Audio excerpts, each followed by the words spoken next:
Bienvenido de nuevo. Hoy nos acompaña Yanis Varoufakis, profesor, ex ministro de Finanzas de Grecia y fundador de Diem25, el movimiento Democracia en Europa. Gracias, me alegra verte de nuevo. El mundo se ha vuelto mucho más peligroso desde la última vez que hablamos. Yes, indeed. Thank you, Glenn. It's always good to be back. Sí, en efecto. Gracias, Glenn. Siempre es un placer volver. Tus podcasts son un rayo de cordura en este entorno oscuro en el que estamos cayendo cada vez más. Increasingly descent into. Bueno, gracias, lo aprecio. Pero veo que esta guerra en Irán, además de ser peligrosa, también es muy interesante porque se trata de una guerra asimétrica. Estados Unidos es obviamente mucho más poderoso, lo que probablemente explica por qué ha habido una cantidad considerable de arrogancia. Entró en esta guerra con mucha confianza y con la suposición de tener el control de la escalada. Vemos que los iraníes se ven obligados a luchar con otros medios, incluida la capacidad de paralizar el comercio energético. Y dado que ellos también perciben esto como una amenaza existencial, no solo como un esfuerzo por liberar a las mujeres o algo así, parecen dispuestos, o al menos preparados, a paralizar la economía global para evitar la derrota. Entonces, ¿hacia dónde crees que se dirige esta guerra? Porque parece que todos están apostando todo a ella, y ya no queda mucho margen para nadie. Well, we must remember that this is not new. The United States. Bueno, debemos recordar que esto no es nuevo. Estados Unidos ha participado en una serie de conflictos asimétricos en los que entró con una inmensa confianza y salió, a veces muchísimos años después, con las alas cortadas. Así que ya sabes, Afganistán, invadieron Afganistán. Les llevó 20 años ser derrotados, pero fueron derrotados y se marcharon dejando al Talibán, a quienes inicialmente habían pretendido erradicar con la invasión original. Dejaron al Talibán más fuerte que nunca. Irak, ya sabes, conmoción y pavor. George W. Bush entra allí, toma Irak en 1-2, declara la victoria en el portaaviones, si lo recuerdas, come step hasta que de nuevo Estados Unidos fue derrotado. Until again the United States were defeated. I think the difference here is that the United States. Creo que la diferencia aquí es que Estados Unidos, en todo caso, se enfrenta a mucha más oposición que la que tuvo en Afganistán, Irak, Libia o Siria, países que devastó con malas intenciones desde el principio. El régimen iraní se ha estado preparando para esto, y resulta bastante interesante, ¿no?, que todavía sea capaz de atacar Tel Aviv y las bases militares estadounidenses en la zona del Golfo. Al final, en cuestión de una semana más o menos, vemos ahora que el umbral de dolor del gobierno estadounidense parece ser mucho más bajo que el del régimen iraní. Seems to be much lower than that of the Iranian regime.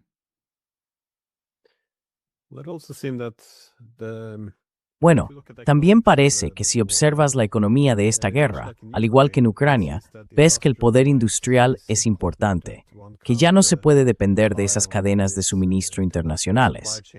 En el pasado, simplemente asumíamos que si todos practicaban el libre comercio, todos seguiríamos nuestra ventaja comparativa.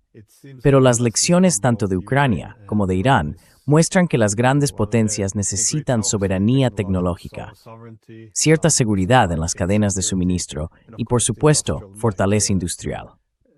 ¿Cambia esto toda nuestra ideología ahora?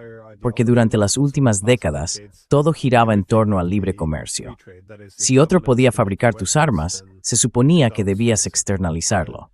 Pero ¿cómo crees que va a cambiar esto, especialmente a nivel global? Porque parece que esta lección está calando poco a poco.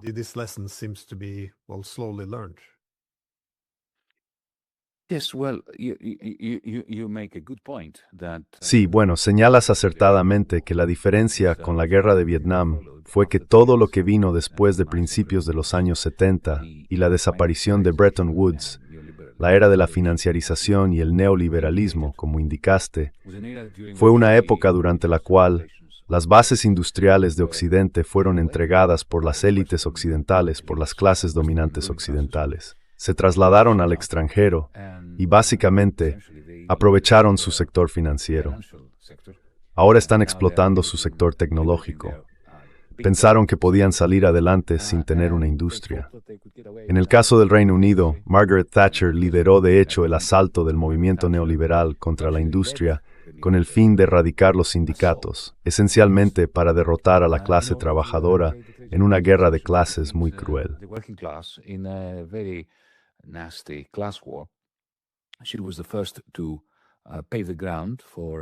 Ella fue la primera en allanar el camino para este proceso de desindustrialización y el traslado de la capacidad industrial a lugares como China, Vietnam, el sudeste asiático y demás.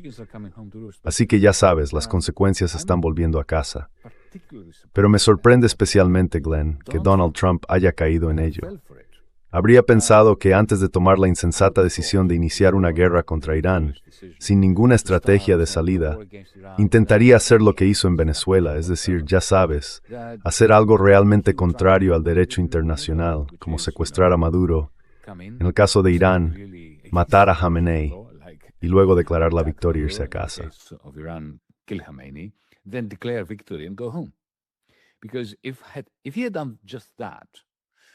Porque si hubiera hecho solo eso, entonces habría estado bien. Ya sabes, del mismo modo que Venezuela, al final, fue solo un momento muy breve durante el cual pudo afirmar que había derrocado a un dictador, entre comillas. Usando los términos de Roosevelt, un bastardo al que considera su propio bastardo, o que no considera su propio bastardo, como en el caso de Trump. Pero no lo hizo, y creo que la razón por la que cayó en esta trampa de entrar en una guerra que Strangler lo está absorbiendo, con efectos políticos devastadores para él, es Israel.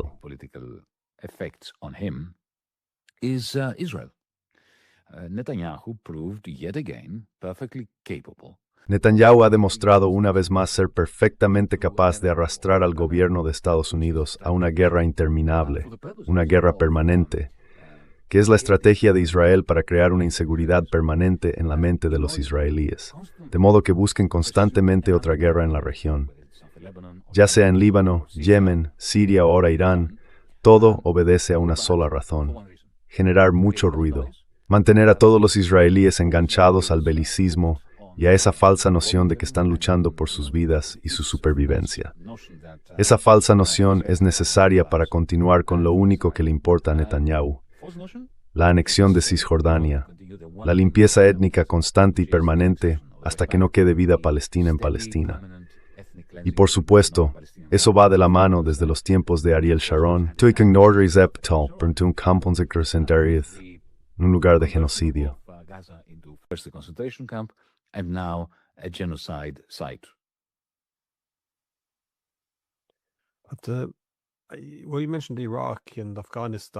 Pero mencionaste Irak y Afganistán.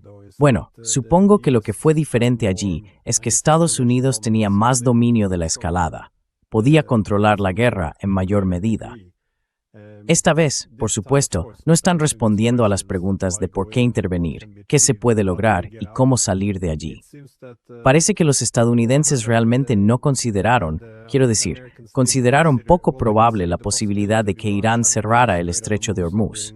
Así que no lo tuvieron en cuenta como algo que asumieran que ocurriría, lo cual es muy extraño, porque eso debería ser lo primero que haría Irán si se enfrentara a una amenaza existencial de ese tipo. Negarle a Estados Unidos ese control de la escalada, poner a Irán a fuego lento. ¿Por qué crees que el error de cálculo fue tan radical?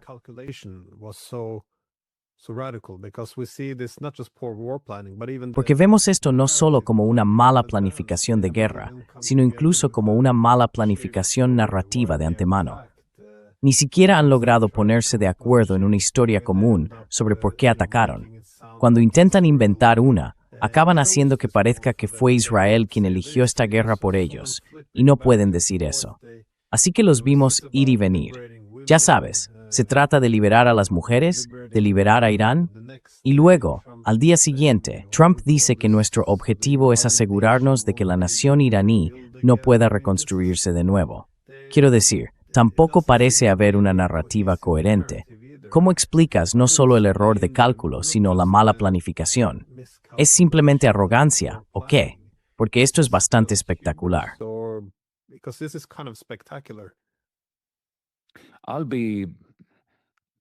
controversial and Seré controvertido y breve en mi respuesta, simplemente porque nada de esto tiene sentido para mí. No pensé que Trump, quien, no lo olvidemos, en su primer mandato resistió con éxito el intento de Israel de cooptarlo para una guerra contra Irán, fuera a cambiar de rumbo. Hubo una enorme presión sobre Trump, como la hubo sobre Obama y otros presidentes estadounidenses, procedente de Tel Aviv, procedente de Israel, para desatar una guerra contra Irán. Y Trump 1.0 se resistió a ello, y con mucho éxito. Así que tu pregunta es, ¿cómo cayó en la trampa en la que ahora se encuentra? Porque no veo cómo podrá escapar de esa trampa. Y la única respuesta que se me ocurre, Glenn, y esta es la parte controvertida, es que no hay absolutamente ningún sentido en lo que está haciendo. because there's no absolutely no sense of why he's doing what he's doing. It seems to me that the only rational explanation Me parece que la única explicación racional es que Netanyahu tenía algo contra él, que Israel tenía algún tipo de control sobre el Trump 2.0 que no tenía sobre el Trump 1.0. Y eso explica por qué se metió en esto, porque no puede haber otra explicación. Lo expresaste de forma brillante cuando dijiste, ¿en qué estaban pensando? Pensaban que el estrecho de Hormuz seguiría abierto si emprendían una campaña de bombardeos interminable contra Irán. Así que, ante la ausencia de cualquier otra explicación racional de por qué hicieron esto, la única conclusión a la que puedo llegar es que Netanyahu tenía algo contra él, algo que Trump temía más que el atolladero en el que se ha metido ahora, justo antes de las elecciones legislativas de noviembre. just before the November elections for Congress. There's one very crucial point. Pero este es un punto muy crucial que has planteado 2 veces en nuestra conversación hasta ahora, y necesito abordarlo. Mencionaste la excusa de que están intentando liberar a las mujeres. Y esta es una cuestión que creo que tenemos el deber de responder. Siento que tengo el deber de responder cuando los imperialistas liberales me dicen, ya sea ahora o hace años cuando se trataba de Afganistán. ¿Y qué pasa con las mujeres, Janice? Estás condenando el imperialismo estadounidense, pero eso era una solución para las mujeres, ¿no? Pues no, no lo era. Las mujeres de Irán, Glenn, no necesitan bombas que salgan de F-35, lanzadas sobre ellas por, no lo olvidemos, una administración de Washington misógina, misántropa y racista, o de hecho por los supremacistas genocidas de Tel Aviv.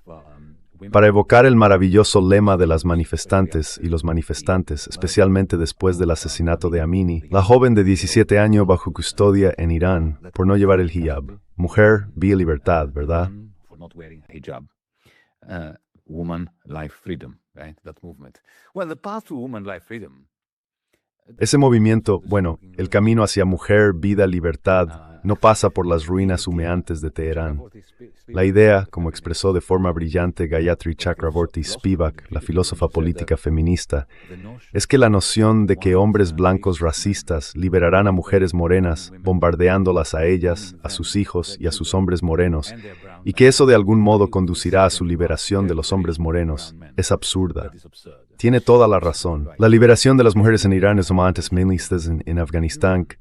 Pasa por la derrota de los poor spaces que lleva 7 años asegurándose de que Irán nunca conozca la paz ni la democracia. 70 years ensuring that Iran can never know peace or democracy. Remember the 1953 coup d'etat? ¿Recuerdas el golpe de Estado de 1953 que derrocó al gobierno democráticamente elegido de Mossadegh? Eso fue obra de la CIA. Así que mi punto es que el pueblo de Irán debe primero liberarse de las garras de la horrible disyuntiva entre el régimen actual y un destino peor que el de Irak, Libia y Siria juntos. Porque esto es lo que Netanyahu quiere para Irán, y él es la fuerza impulsora detrás de ello. No es Trump. Trump ha sido cooptado, por razones que descubriremos dentro de 5, 10 o 20 años. El plan de Netanyahu es convertir Irán en un estado fallido, como Libia, como Siria. Eso no va a ser la liberación de las mujeres de Irán. Debemos tener esto muy claro. Este es un punto feminista, en mi opinión. To be very clear on this is a feminist point, I believe. Yeah, well, I saw the CPAC president. Sí, bueno, vi al presidente de la CEPAC. Estaba diciendo que esas 160 chicas jóvenes que murieran podría ser mejor que tener que llevar burkas. Pero ya sabes, en Irán no llevan burkas. No parecía saberlo. Y yo también estuve en Irán el año pasado, en mayo, justo antes de que los israelíes empezaran a bombardear.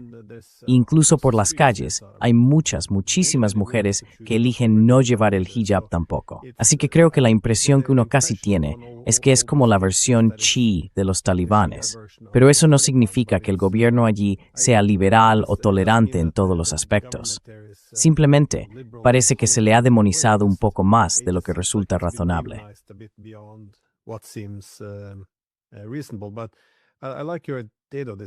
Pero me gusta tu idea, todo el concepto de liberar a otros pueblos. Esto ya se vio después de la Revolución Francesa. Se suponía que era un ideal liberal, y luego, por supuesto, avanzaron con la idea de vamos a liberar también a otros pueblos. O después de la Revolución Bolchevique, ahora somos libres de la clase capitalista, vamos a llevar la libertad a los demás. Así que siempre es peligroso cuando esos valores de libertad se mezclan con la dominación en el extranjero. Pero ¿cómo ves al gobierno de Irán? ¿Cuáles crees que son sus objetivos ahora? Bueno, primero, creo que mucha gente en Estados Unidos no se da cuenta de que la teocracia que tienen hoy en Irán también está vinculada a aquel golpe del 53.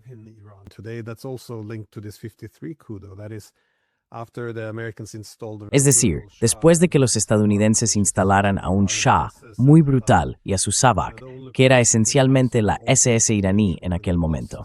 Ya sabes, los únicos lugares donde se podía hablar con cierta libertad eran las mezquitas. Así que tenía cierto sentido que el discurso político se fusionara con la religión. Pero de nuevo, gran parte de esto parece ser algo de su propia creación.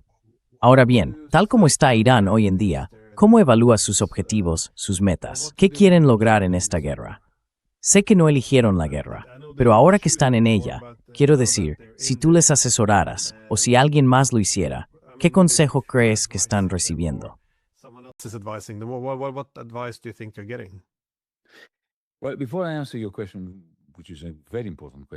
Bueno, antes de responder a tu pregunta, que es una pregunta muy importante, déjame decir que al final, Estados Unidos realmente no cambia mucho hoy en día. ¿Recuerdas que después de My Lai en Vietnam, aquel general estadounidense salió y justificó la masacre de civiles vietnamitas diciendo, oh bueno, tuvimos que destruir su aldea para salvarlos del comunismo? Es básicamente el mismo argumento, que tuvimos que matar a esas jóvenes en su escuela, bombardearlas hasta hacerlas pedazos, convertirlas en una pulpa humana de carne, hueso y sangre, para salvar a las mujeres. Ya sabes, hay una continuidad en la misantropía del imperialismo estadounidense.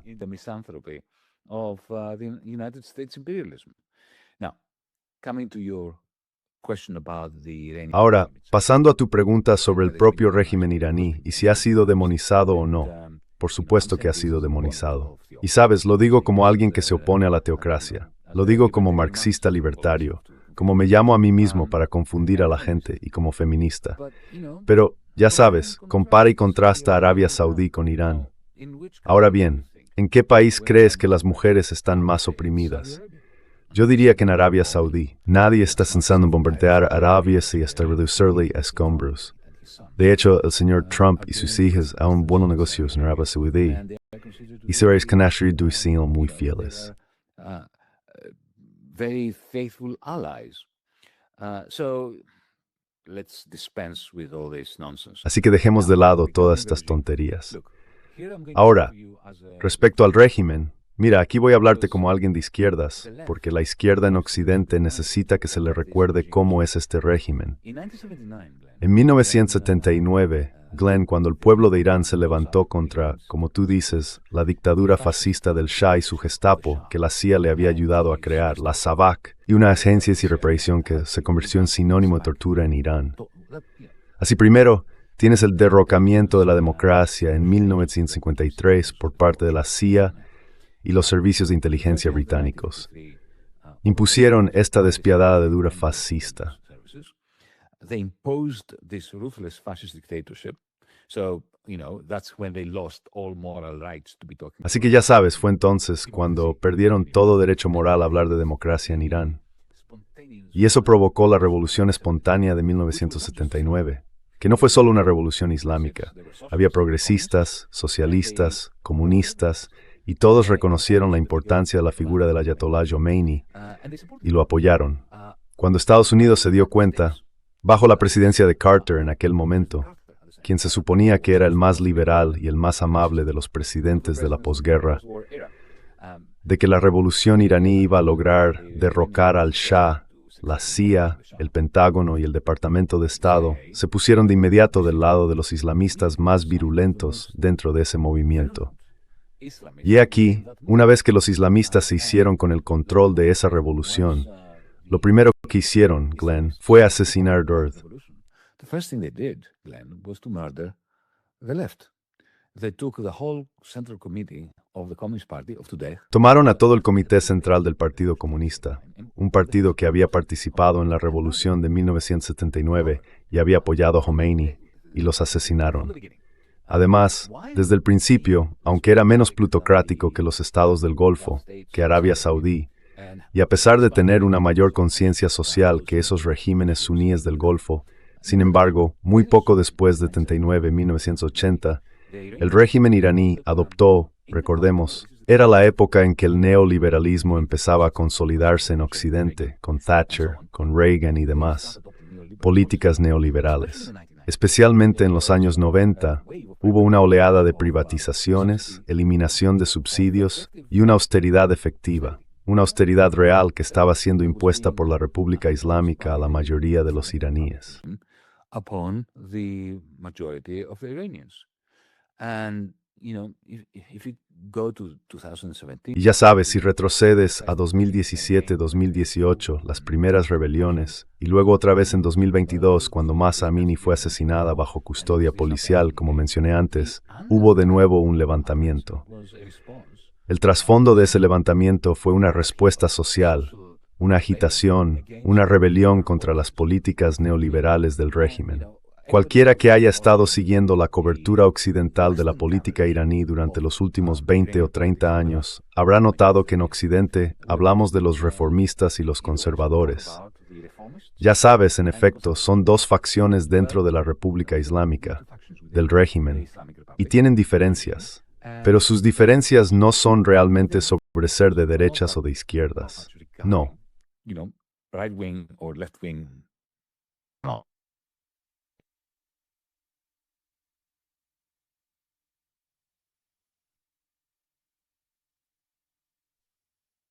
The difference is that the so-called reformists are keener. La diferencia es que los llamados reformistas están más interesados en integrar las empresas privadas que controlan, resultado del impulso privatizador. Quieren que esas empresas privadas estén conectadas, integradas especialmente con la Unión Europea y el Reino Unido, y si es posible con Estados Unidos, aunque entienden que esto es difícil. Fueron ellos quienes se mostraron tan entusiastas con el plan de Obama, porque Obama, ya sabes, me lo dijo personalmente cuando aún era presidente en la Casa Blanca en abril de 2015. Tenía como prioridad número 1 antes de dejar el cargo en aquel entonces reintegrar a Irán en los circuitos financieros capitalistas internacionales. Y ya sabes, había firmado el acuerdo, contaba con el apoyo de la Unión Europea. He had signed the agreement, he had the European Union on board, then Trump comes in and tears this up. Entonces Trump llega y destroza todo esto. Los conservadores no estaban muy dispuestos a ver sus propias empresas, que habían apropiado mediante la privatización, integrarse con Occidente. No confiaban en que Occidente les permitiera integrarse sin abandonar su proyecto de crear una edad de oro islámica. Así que estaban más orientados hacia China y Rusia. Esa es la división. Desde que los israelíes convirtieron su prolongada campaña de limpieza étnica de Palestina en un genocidio puro y sin diluir de palestinos en Gaza, y tras los bombardeos de Irán el pasado junio por parte de Trump y Netanyahu, los conservadores dentro del régimen y los llamados reformistas, creo se dieron cuenta de que ya no hay espacio para que estén enfrentados entre sí. There's no room anymore for them to be at odds with one another. And they entered a new phase of... Y entraron en una nueva fase de supervivencia. Ya sabes, llevaban 30 años preparándose para eso. Aparentemente tienen grandes reservas de drones y misiles. Y en cualquier caso, no olvidemos que soportaron una horrible guerra de 8 años que Estados Unidos desató contra ellos a través de su títere en la zona, Saddam Hussein, a quien Estados Unidos controló y dirigió para invadir Irán en 1980 con el fin de derrocar al régimen, financiado por Kuwait y los demás estados del Golfo. Sufrieron más de 600. They suffered more than 600,000 dead. They suffered chemical weapons provided by the United States. Sufrieron ataques con armas químicas proporcionadas por Estados Unidos. Así que es importante recordarlo porque ya sabes, las bombas que Israel y Estados Unidos están lanzando ahora desde el cielo, justo sobre las cabezas de los iraníes, tanto del pueblo como del régimen, no creo que tengan la capacidad de lograr lo que Saddam Hussein no consiguió utilizando armas químicas. Así que dicho claramente, y para responder a tu pregunta, creo que het zijn schenken probablemente dat het steeds de inmers el régimen, later die forte de gratitud a Donald Trump. I think that they owe a debt of gratitude to Donald Trump. Well, no, definitely. Well, this is a common Bueno, feature. no, definitivamente. Esto es algo habitual. Nada genera más solidaridad interna que una potencia externa atacándote. Pero también son capaces, más allá del gobierno, de mantener el control y conservar suficiente apoyo popular. Parecen capaces de soportar el dolor en lo que respecta a los ataques contra instalaciones militares, objetivos económicos y otras infraestructuras civiles.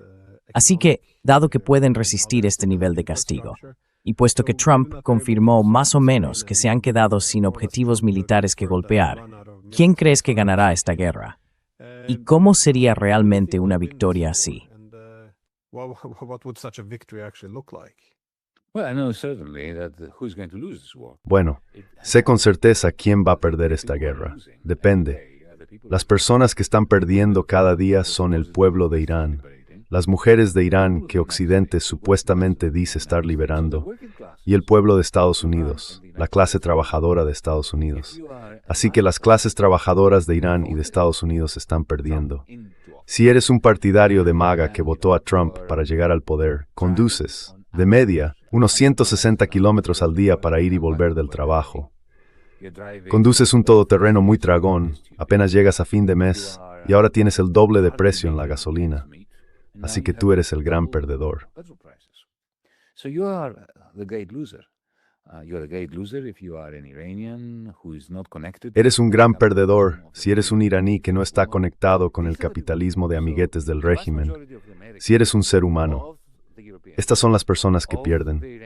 Así que la gran mayoría de los estadounidenses, europeos, iraníes y personas del sur global ven ahora cómo aumentan los precios de los alimentos porque suben los fertilizantes, porque sube el petróleo, porque sube el gas natural. Así que ya sabes, los trabajadores del mundo están unidos en ser los perdedores de esta guerra. ¿Y quién está ganando? Creo que si alguien está ganando, son los líderes del régimen. Piensa en Khamenei, el más joven, es el líder supremo de Irán.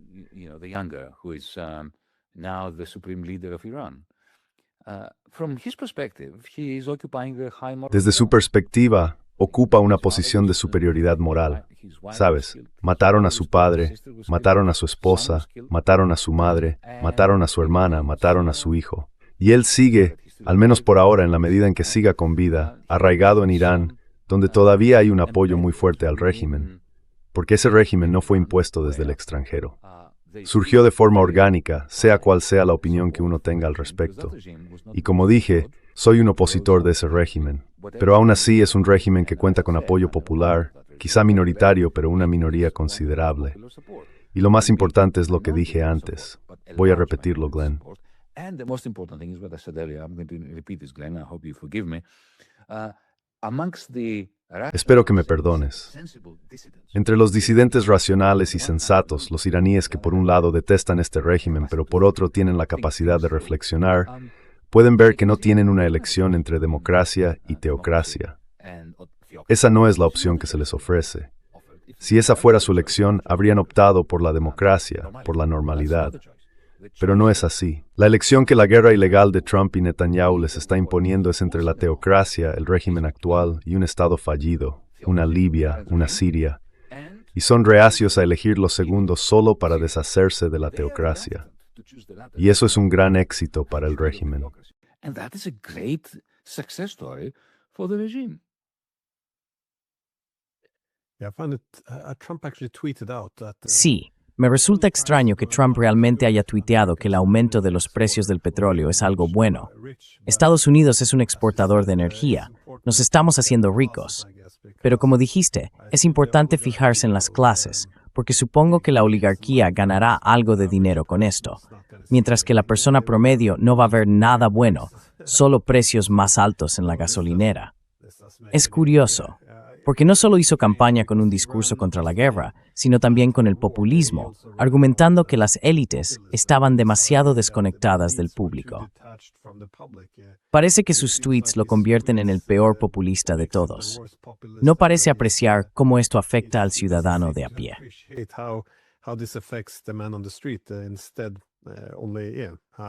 En cambio, se trata únicamente de cómo les irá a las grandes corporaciones.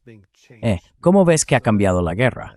Porque bueno, cuando observé la guerra de Ucrania en los últimos años, ya sabes, era imposible no notar que Occidente pudo establecer una buena posición de tiro en Ucrania. Básicamente, podían disparar contra Rusia, y Rusia realmente no podía devolver el golpe. Podían atacar y destruir Ucrania, pero para Occidente había una especie de sensación de inmunidad. Se podía golpear a Rusia. Pero ahora vemos que Rusia comparte inteligencia con Irán, supuestamente, y parece muy, muy probable.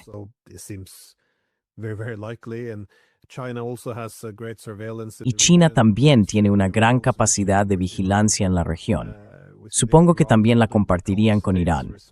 Vemos que Irán responsabiliza a los estados del Golfo por permitir que se utilice su territorio.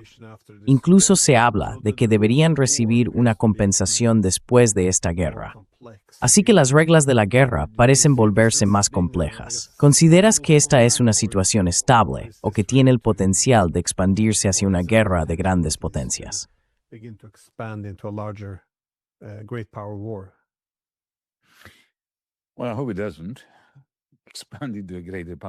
Bueno, espero que no se convierta en una guerra entre grandes potencias, porque entonces, ya sabes, un invierno nuclear nos consumiría a todos. Mira, no me dedico a hacer predicciones, pero lo que sí puedo decir es que el gran cambio respecto a las guerras del pasado es la tecnología de los drones. La forma en que los drones han transformado la economía política de la guerra y su equilibrio. No voy a decir nada que tú o nuestra audiencia no sepáis ya, pero es importante mencionarlo. Así que cuando tienes un dron de 5 o 6 mil dólares siendo derribado por los estadounidenses con un misil Patriot de 1,6 millones de dólares, la economía política está funcionando de una manera que es contraria a los intereses al proyecto de Donald Trump. En Ucrania, las guerras de drones nos han alertado, creo, de un peligro muy serio al que nos enfrentamos como especie, como humanidad.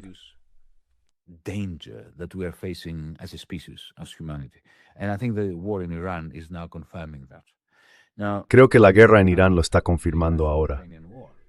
Si observas la guerra entre Rusia y Ucrania, es una guerra entre, bueno, en particular, una guerra entre los técnicos que intentan bloquear las señales de los drones enemigos. Eso significa que nos estamos moviendo muy rápidamente hacia una situación en la que los ganadores serán aquellos que logren crear drones autónomos basados en inteligencia artificial, de modo que no haya necesidad de que un humano dirija el dron de forma inalámbrica. Eso es importante porque una vez que dependemos de máquinas que enviamos al espacio y que operan de manera autónoma, punto número 1. Punto número 2. Cuando tienes tantas de ellas que todas las demás armas convencionales quedan inutilizadas, como los tanques Leopard, los cañones convencionales y todo eso, básicamente tienes un enjambre de máquinas impulsadas por IA que se destruyen entre sí y matan a personas.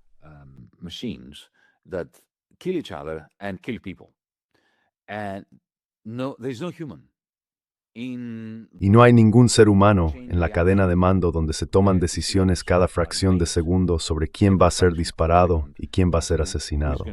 Entonces, de repente, nos encontramos en una especie de juego de guerra tecno-feudal, o ya sabes, en un campo de batalla o de exterminio, donde el presidente de los Estados Unidos, el general del ejército estadounidense, o de hecho, también el bando contrario, aún tienen la capacidad de tomar una decisión. Pueden decidir, de acuerdo, vayamos a la guerra. En otras palabras, nos estamos acercando a un riesgo muy grave al que nos enfrentamos como humanidad, como especie, que nos deslicemos hacia un estado de guerra permanente, donde la guerra sea la norma y la paz un error del sistema. Y ya sabes, todavía no hemos llegado a ese punto.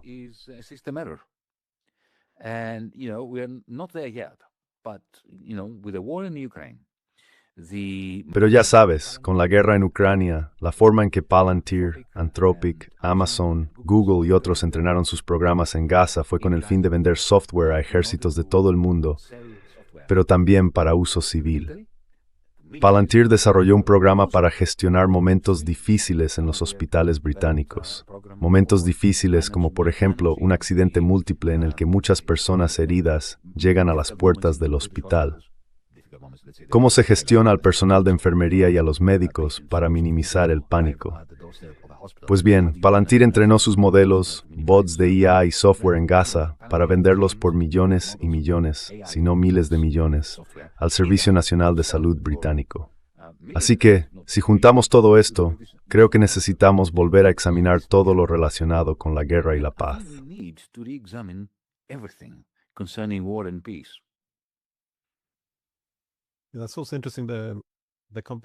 Eso también es interesante. La competencia no se centraría solo en tecnologías más avanzadas, sino también en decisiones más temerarias. Es decir, quien reduzca, supongo, el umbral para que los drones autónomos tomen decisiones de matar, tendría una ventaja competitiva en el campo de batalla. Así que se convierte en un arma muy despiadada. Toda la idea de que tendremos directrices morales es básicamente algo que te frenaría. Por tanto, crea un sistema de incentivos muy pichigú. Pero también ya sabes, con las tecnologías, a menudo vemos este efecto de salto. Los cambios países de la OTAN han tenido esta ventaja militar durante muchos años.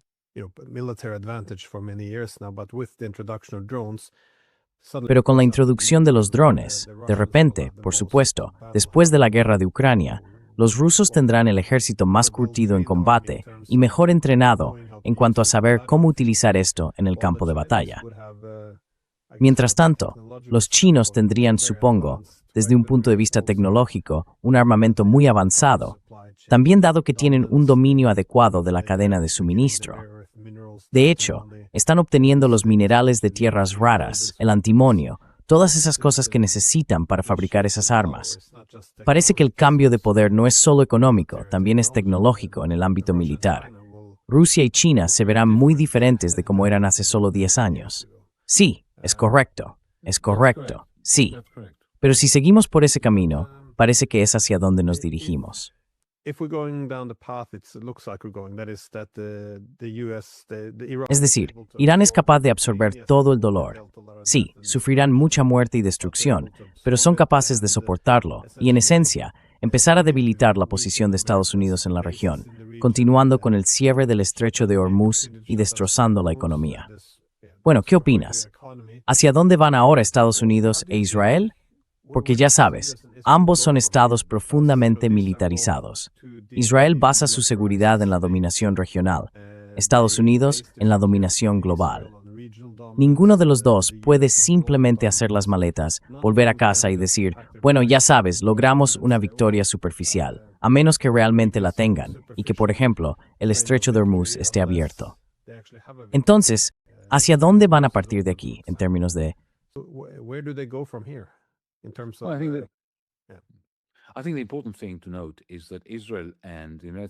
Creo que lo importante a destacar es que Israel y Estados Unidos, aunque están completamente unidos en esta serie de crímenes de guerra que están llevando a cabo, son muy diferentes en cuanto a lo que sus gobiernos quieren mantener.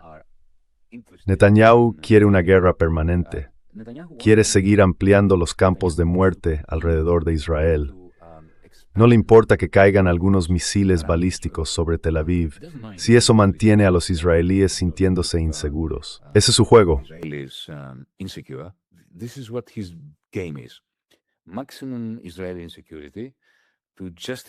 Máxima inseguridad israelí para justificar su guerra permanente, de modo que crea mucho ruido bajo cuya cobertura puede continuar, junto con los laicos que forman parte de su coalición, con las FDI y con otros organismos, expulsando a los palestinos de sus hogares, quemando sus olivos, lo cual está ocurriendo mientras hablamos, hasta que Cisjordania quede totalmente anexionada, en contra de la prohibición por la que incluso Estados Unidos, bajo Trump, ha impuesto sanciones la idea de anexionar Cisjordania.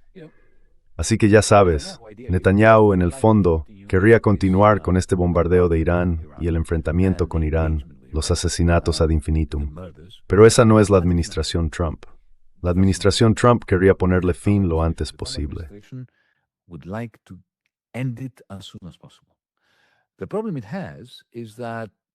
El problema que tiene es que, al igual que Lyndon Johnson en los años 60 o Richard Nixon después, necesita declarar la victoria.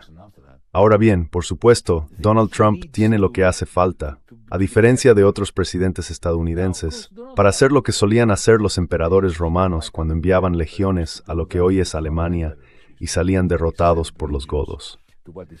Algunos de esos emperadores romanos simplemente decían, de acuerdo, no podemos derrotar a esos germanos, a esos godos, así que lo que vamos a hacer es declarar la victoria, celebrar un triunfo en Roma y montar una fiesta, comer, beber y disfrutar. Podría hacer eso, pero tiene las elecciones de mitad de mandato.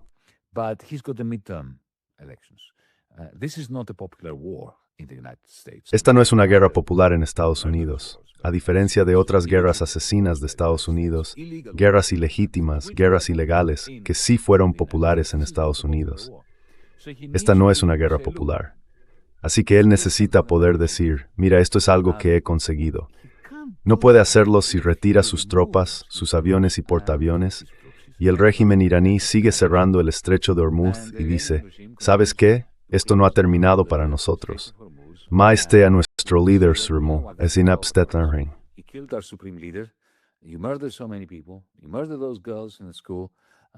Asesinaste a esas chicas en la escuela. Nosotros vamos a decidir cuándo termina esta guerra. No eres tú quien decide cuándo termina esta guerra. Eso es lo que están diciendo ahora. Eso pone a Trump en una situación terrible, porque ni siquiera puede afirmar con un mínimo de credibilidad que ha logrado algo. Así que a menos que se muestre audaz, y ya sabes, le dé un giro y diga, oh, maté a Khamenei, maté a muchos de ellos, he eliminado muchos objetivos, no tiene reparos. Podría decir eso. Recuerda que en junio dijo que había acabado con el programa nuclear de Irán. Bueno, ahora que ha iniciado esta guerra, ¿cuál era su excusa?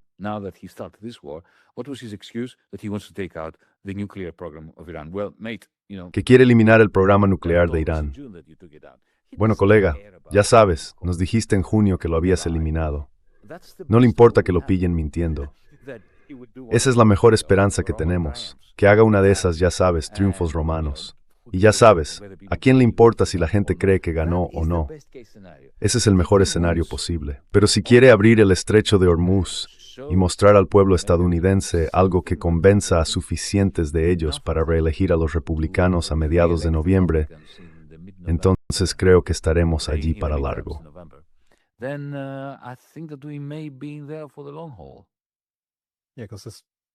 Sí, porque realmente no hay nada que puedas hacer para abrir el estrecho de Hormuz en esta época. Quiero decir, sigue presumiendo de haber destruido la armada, pero no creo que necesiten una armada tan grande para atacar. Solo necesitas un dron. ¿Perdón? Solo necesitas un dron de $1,000. Sí. Y Irán tiene una capacidad infinita para producirlos, igual que Rusia y Ucrania. Porque ya sabes, mencionaste que Rusia tiene una gran variedad de drones. Ucrania también.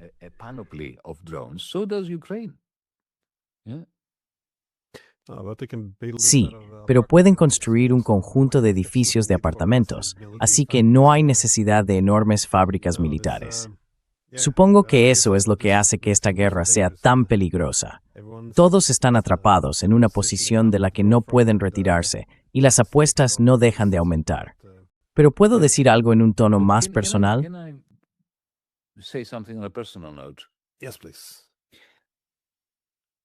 Sí, por favor. Glenn, estoy cansado. Hablo a título personal. Sabes, una vez más me encuentro atrapado en el dilema de oponerme a una guerra ilegal desatada por Estados Unidos contra un país cuyo régimen rechazo con vehemencia. Y permíteme recordar a nuestros espectadores, porque quizá algunos de ellos o muchos tengan un sentimiento o una experiencia similar. En 1999, después de haber hecho campaña contra Milosevic en Yugoslavia, me vi obligado a denunciar los bombardeos de la OTAN y de Estados Unidos sobre Yugoslavia. En 2003, tras 2 décadas de campaña contra Saddam Hussein, incluso fui arrestado una vez en Londres por oponerme a Saddam Hussein cuando era el niño mimado de Occidente, ¿recuerdas?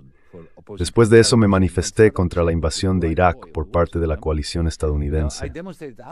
En 2011, estaba indignado con el régimen Gaddafi en Libia y me opuse a los bombardeos liderados por Estados Unidos sobre Libia, que convirtió el país en un lodazal.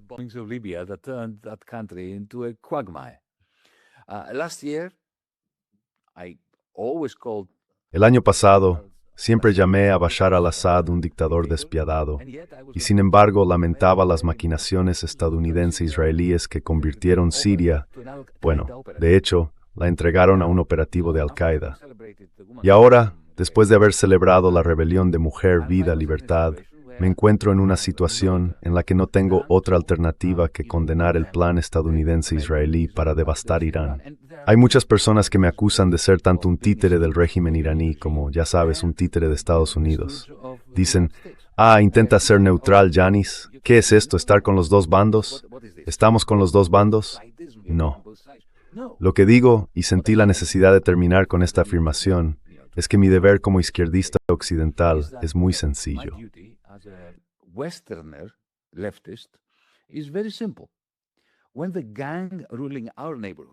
Cuando la banda que gobierna nuestro barrio, porque eso es lo que tenemos ahora, nuestro liderazgo actúa como una banda tanto en Estados Unidos como en Europa, lanza un ataque completamente no provocado contra una banda lejana que tampoco apruebo, matando a transeúntes inocentes, me niego a mantenerme neutral. Y al mismo tiempo, me niego a tomar partido. Lo que hago es intentar denunciar a ambas. Pero también reconozco un deber especial y primordial que tenemos en Occidente, detener a nuestra banda. Porque, Glenn, son nuestros impuestos los que financian sus bombas. Es nuestro silencio el que les otorga consentimiento. Son nuestros gobiernos los que matan en nuestro nombre. Así que debemos impedir que nuestros gobiernos lancen bombas sobre Irán. Esa es nuestra prioridad número 1 ahora mismo.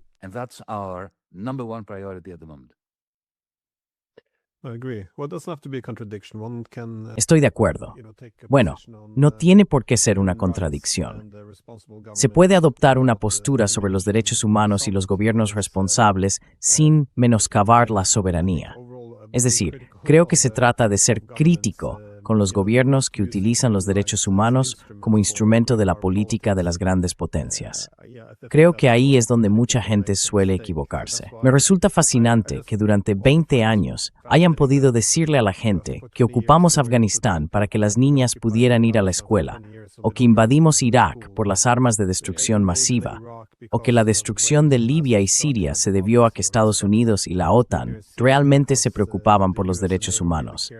O en Irán, que solo queríamos ayudar a las chicas o promover la democracia. O Ucrania, en ese sentido. La idea de que se trata de democracia, libertad o soberanía.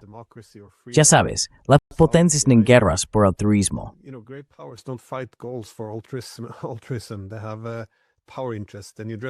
Tienen un interés de poder y tú lo disfrazas. Así que creo que a menudo es fácil aprovecharse de los valores superiores, por así decirlo. No significa que la gente no deba tener ciertos valores superiores, pero no, también es una pena, porque la democracia se ha convertido los derechos humanos se han convertido casi en una palabra fea. Es decir, cuando oyes a los gobiernos hablar de derechos humanos, ya puedes oír las bombas cargándose en el avión, lo cual no era lo que se pretendía. Los derechos humanos se suponía que debían limitar lo que haces en las guerras, no hacerlas posibles. Pero este es el camino que hemos tomado. En efecto. ¿Te imaginas si en aquel entonces, cuando algunos de nosotros participábamos en el movimiento contra el apartheid en Sudáfrica, eso era solidaridad internacional, dijéramos libertad para Nelson Mandela? Trabajemos para imponer sanciones contra ese régimen en Sudáfrica. No permitamos que el equipo de rugby participe en competiciones internacionales, ni nada de eso. Yo formé parte de aquello. Ahora bien, si alguien hubiera dicho, bombardeemos a la población de Sudáfrica, yo habría respondido, ¿qué? ¿Estás confundiendo la solidaridad con el imperialismo? Eso habría sido absurdo en aquel momento. Así que ya sabes, a veces me entristece ver a progresistas e imperialistas decir, si no estás con el régimen de Khomeini, entonces estás con los bombarderos de Estados Unidos.